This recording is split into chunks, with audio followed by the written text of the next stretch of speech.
ಶಿಡ್ಲಘಟ್ಟ ನಗರದ ಎ.ಆರ್.ಎಂ.ಪಿ.ಯು ಕಾಲೇಜು ಹಾಗೂ ಶಾರದಾ ವಿದ್ಯಾಸಂಸ್ಥೆ ಅಧ್ಯಕ್ಷ ಎ.ಆರ್. ಮುನಿರತ್ನಂ ಮಾರ್ಗದರ್ಶನದಲ್ಲಿ ಹಾಗೂ ಶಾಲೆಯ ಕಾರ್ಯದರ್ಶಿ ಶ್ರೀಕಾಂತ್ ಸುಮನ್ ನೇತೃತ್ವದಲ್ಲಿ ಬಶೆಟ್ಟಹಳ್ಳಿ ಗ್ರಾಮದಲ್ಲಿ ಹಮ್ಮಿಕೊಂಡಿದ್ದ ರಾಷ್ಟ್ರೀಯ ಸೇವಾ ಯೋಜನೆಯ 7 ದಿನಗಳ ವಾರ್ಷಿಕ ವಿಶೇಷ ಶಿಬಿರದಲ್ಲಿ ಎಲ್ಲಾ ಉಪನ್ಯಾಸಕರು ಹಾಗೂ ವಿದ್ಯಾರ್ಥಿಗಳು ಉತ್ಸುಕರಾಗಿ ಭಾಗವಹಿಸಿದ್ದರು.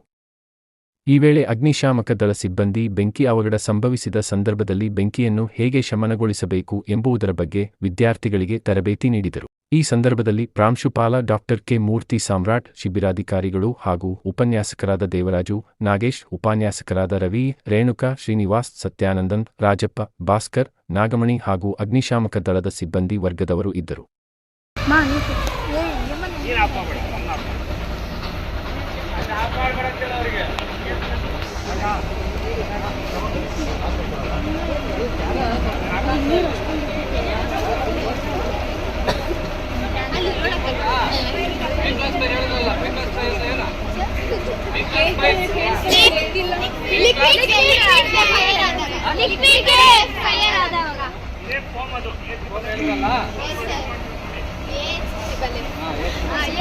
ಆಕ್ಚುಲಿ ಬೆಂಕಿ ಹಾಕಿರ್ತಾರೆ, ಅದಕ್ಕೆ ಇದನ್ನು ಹಾಕಿದ್ರೆ ಅದು ಪ್ರೊಡ್ಯೂಸ್ ಮಾಡಿ ತೋರಿಸೋದು ನೋಡಿ. ಯಾವಾಗಲೇ ಹೇಳ್ಬಲ್ಲ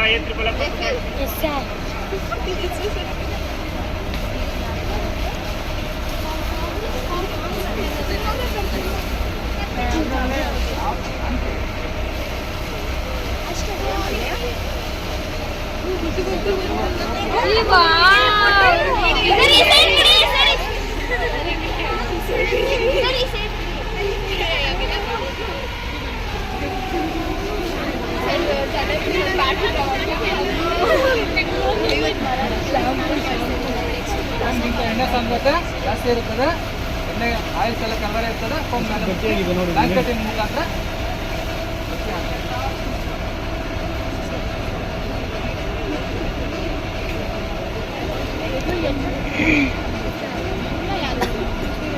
ಇದು ಬಂದ್ಬಿಟ್ಟು ರಿವಾಲ್ವಿಂಗ್ ಏಟ್ ಅಂತ. ಇದು ಎಲ್ಲಾದ್ರೂ ನಾವು ಹೋಗೋಕ್ಕಾಗಲ್ಲ ಕೊಟ್ಟೆ ಒಳಗಡೆ, ಅದಕ್ಕೆ ಅಂಡರ್ಗ್ರೌಂಡ್ ಫೈರ್ ಆಯಿತು, ಆಗ ಒಂದು ಬಿಟ್ಬಿಡ್ತೀವಿ, ಅದು ಫುಲ್ಲು ಟರ್ನಾಗ ಅದೇ ಫುಲ್ಲು ರೊಟೇಟ್ ಆಗಿರ್ತದೆ.